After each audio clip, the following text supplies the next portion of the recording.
Eleanor Louise Collier. Feels like every week. Mm-hmm. Step into the principal's office. I get a talking to. Now, I told her, Stephanie. I told her not to say it. I don't understand what's happened, whether it's Freaky Friday, whether you have switched good cop, bad cop, because as we know, France is supposed to be the cooler head that prevails in the Frangela duo. However, now, as we discussed a couple weeks ago, before the Chauvin verdict, you said, I'm going to kick that judge in the C word. Now, yes. This past week on Final Word, you, like me, are frustrated with people who will not get vaccinated, and you said, I'm going to slap some people with my pity. Now, and you are well endowed, as Angela pointed out. So that is like, I was going to say aggravated assault. If you, okay. So there is a through line of violence to sexual organs or with sexual organs in your, what is going on, Francis? Here's the thing, Stephanie. I use what I have, okay? I'm an improviser, all right? Sort of Amish. She's like an Amish improviser. Okay? Your body is a weapon. Right. Now, because later on Final Word, you then started to go on to say you need to listen to people why they don't want to get vaccinated and don't mock them. Now, how did we get from slapping to listen to people and don't judge? I don't understand which is the Collier-Holinsky method? I don't know which you were. So you were saying he slapped someone first and then listen and don't judge, God. Or is it? Yeah, you know what? See, here's the thing. You knock some sense. Oh, okay.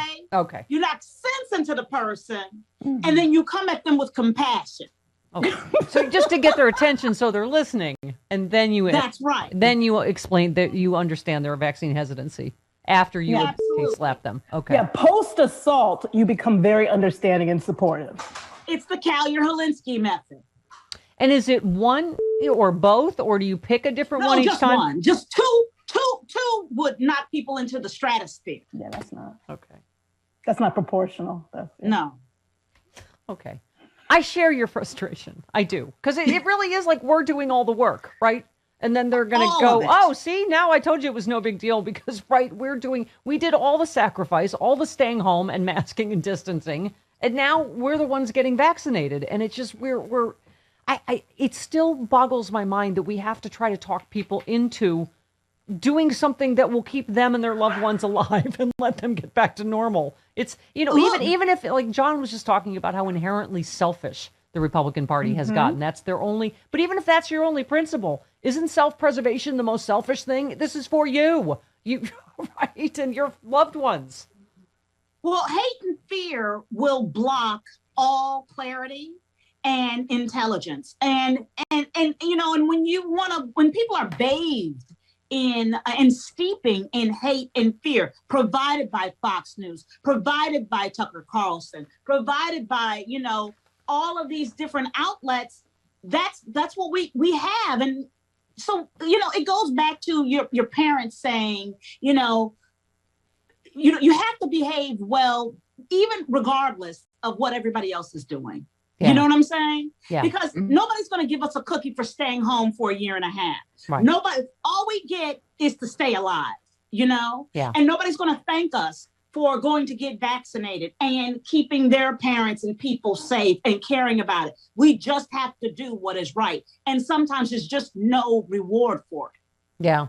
Well, other than staying alive, right? I mean, other than staying alive. Yeah, I loved it. Even who was this Fox News medical doctor, Nicole Safier, is that her name?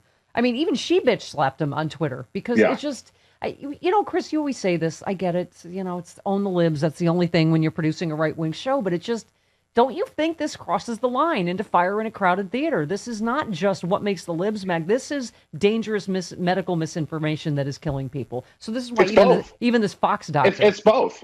It's absolutely both. They're owning the libs in order to get ratings, and they're dispensing false medical information that's getting people killed. It's both. Yeah. So Yeah, I was just going to say, Go in a Angela. short thread on Twitter, this Fox doctor subtweeted Carlson, who just less than an hour earlier had talked up the apparent death rate from the coronavirus vaccine, citing this, bull system that anybody can report anything. And we were just saying, obviously, elderly people are going to die anyway. And anyway, so Carlson framed his commentary as though he were merely asking questions about the vaccine. Yeah. And she's tweeted, it's intriguing that people who claim COVID deaths were overinflated from concomitant illnesses are the same people who are saying people dying after the vaccine are dying from the vaccine and not because we vaccinated the most elderly, frail, sick individuals with short lifespans. Thank you. Thank you. Yeah. You can't ride both ends of a pony and go, what, Francis? You can't expect to go straight, baby. Thank you. Now, because you're going to tell me you don't believe that there's a virus, but you do believe that anybody who gets vaccinated could shed it onto you.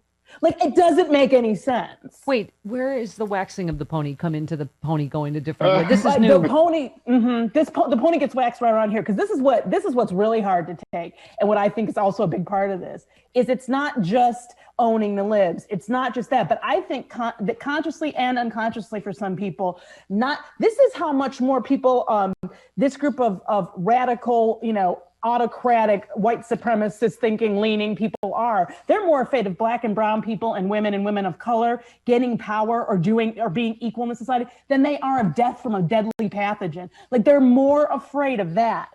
Yeah. It's mind blowing to see that. Yeah. Yeah. And right now, this is what you see with the GOP on the right. It is about lies. It's about the big lie. Yeah. It's about the vaccination lie. It's about lying about, when you are sitting there going, hey, we're not going to support infrastructure when our entire country is crumbling. And I don't care who you are. I don't care where you live. If you drive across a bridge, your life is in danger. I don't care who you vote for. I don't care how you vote. Your child goes to school. And at some point, if you got a kid, and at some point you may want them to go to college, you mean to tell me you don't want free college for your child? Yeah. Yeah. No, things It's all about lies. Yeah. And I think Biden was talking about having more luck working with Republican mayors, governors, whatever, because they actually want to do good things for their community, which none of the things Biden is proposing are radical. They're things exactly help all of us, right? It's okay. Yeah, so this is New York Times. I don't know how you guys are feeling in general, but New York Times piece, Turning the Corner, U.S. COVID Outlook Reaches the Most Hopeful Point Yet.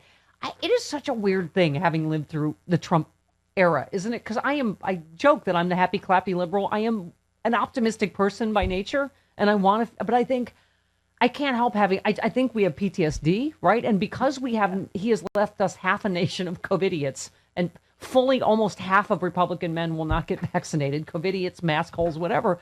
I'm nervous. I don't know where you're at. The Americans have entered a new hopeful phase, writes the New York Times, of the pandemic. Public health experts, though, remain cautious. Michael Osterholm, the doctor from, he's doomier than Dr. Doom. He said we're clearly turning the corner. Nationwide deaths are hovering around 700 a day. Still seems like a lot to me, but down from our peak of 3,000 a day in January. But now there's one crucial difference. More than half of American adults, 148 million, have received at least one dose of the vaccine. Perhaps the biggest reason experts are optimistic, but even as a sense of hope spreads, there remains strong reason for caution. The pace of vaccinations is slowing. Experts now believe herd immunity is not attainable. More transmissible variants of the virus are also spreading. What we're going to see are more of these localized outbreaks, said one doctor. It's also possible the virus could surge again more widely in the fall and winter. But even in hotter places, when people are inside air conditioning in the summer, rates go up. So where are you guys on the hopeful, not hopeful scale? I am cautiously optimistic. I hope that for, in the areas, I believe that the very same thing in terms of economics is about to happen with COVID. There are going to be green zones. There are going to be places like when you look at San Francisco, that's 70% right now vaccinated. When you look, living here in California, hopefully we'll be able to get in Los Angeles, people vaccinated. That's my biggest hope, is that these large cities and large places where people are far more blue will be healthier and safer. I hate to tell you, but sexy liberal tour ain't going to any of these red areas. No offense. I mean, seriously, for business, I don't understand. People are going to look at the red states and go, I ain't going there. These That's unvaccinated states. I mean, that's right. again, wouldn't that be just self-interest? Even if you're being selfish, go look at all these states with these vaccination rates and these deaths and hospitalizations rates and everything's open, right? That's what this is the thing about, whenever we talk in this country about what motivates people, and Francis and I have said this for years, that we like to say that, oh, it's greed. Like you can motivate people with greed. You can motivate people with self-interest. But the truth is that prejudice will outweigh that. Yeah. Prejudice and bigotry will get in the way of and that's why it gets utilized by the 1% who don't want us to see that we have the same interests. Like it stops people from making good decisions about themselves and about their lives. Republicans use social media for the same reason Russia does, to spread dangerous misinformation that hurts Americans. That's why let me just get your last in New York Times. Another infectious disease specialist wondered if the U.S. is opening up too quickly with 50,000 new cases reported each day. I have to say that is my fear. There is a randomness, he said, to the way this virus is spread. If it flares in one place, it doesn't progress smoothly through the entire country and entire world. The randomness is what makes me feel insecure. In one example, Washington State, last place we did sexy liberal, right, has seen increasing case numbers and hospitalizations in recent weeks, despite rising vaccination numbers and restrictions that have left, they're at a 50% capacity rule. I'm sure what all of us want to avoid is a long game of whack-a-mole with imposing and easing restrictions. Vaccination is the cure. This is what kills me. States where vaccinations are falling behind, particularly in the South, can be especially prone to outbreaks in the weeks ahead, according to health experts. I mean, that's what kills me. We have the answer. The answer is the vaccine. But this has been happening the whole time. This is the thing that I think we have to remember, is that the entire time we've been dealing with this virus, we close down, start to open up, people go crazy. We close down, start to open up, people go crazy. And it's been happening for a year.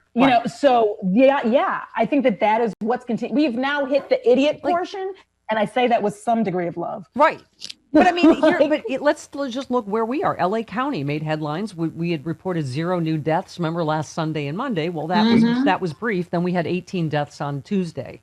Only a few months ago, though, we had more than 200 people dying a day. But it really is my fear that you're like, okay, let's open up. I mean, I'm not going to stop wearing a mask. I'm fully vaccinated next Friday, but I'm not stopping wearing a mask. I mean, I'm not going to bars or restaurants. I don't feel safe flying yet. There was just a story about that flying. The problem is you can't.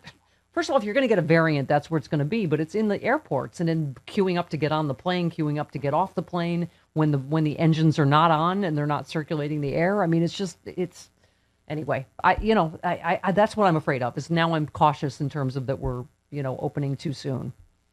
Absolutely. Yeah. This country doesn't do well with, we repeatedly don't do well with, you can just do it some of the time.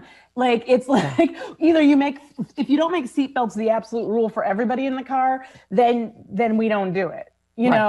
So, if you say, well, if you're under this age or under that age or what, so that is the part of the problem with sort of in the state by state nature of it, in the county by county nature of it, that people, they're not getting the right information. Yep. And here's the thing. And as long as we allow Ron DeSantis to be making health decisions, as long as we allow Texas to be making health decisions, they're not making health decisions for the people. They're making health decisions for profit.